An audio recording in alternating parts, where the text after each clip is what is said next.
Continue to rain. We're already seeing it this morning, as Kim mentioned, with those roads that have been flooded out. So our Stacy Pinto is live now. She's in Pender County this morning, where the rain has been falling. We've seen the puddles behind Stacy all morning long. Stacy, what are officials in Surf City doing to prepare for even more rain that's coming today?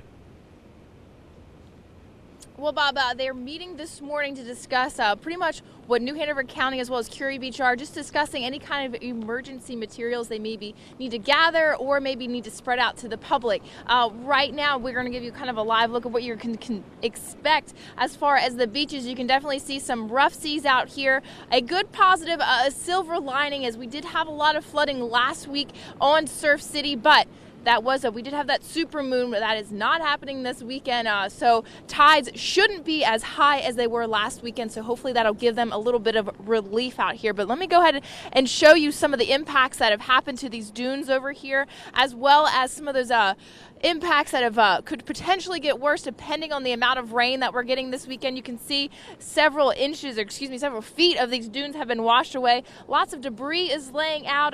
A wooden fence looks like some of the rain damages kind of broke that into pieces. You can see lots of debris down here too from just the different high tides rolling in over the past couple of days. The tourism director did say that crews are going to be out here cleaning up the area as much as possible, but as far as fixing it, their hands are a little bit tied because of all this heavy rain that we're expected to get over the next several days.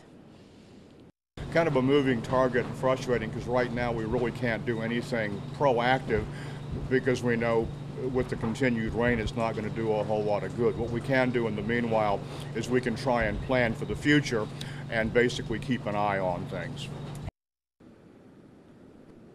So the beaches are definitely off limits, guys. This weekend, not a whole lot of good beach action out here, but for the here and now, when you guys are commuting, heading to school maybe this morning, we were out mainly on those main roads heading in and out of Surf City near the swing bridge. Lots of heavy ponding like Gannon was talking about. It slowed me down coming out here as well. I did have to go much slower than the posted speed rate, so keep that in mind. And thankfully, the sun's starting to come up a little bit because those ponding and kind of dark areas were hard to see. So just add a little extra time to your commute this morning and definitely be safe this weekend. Back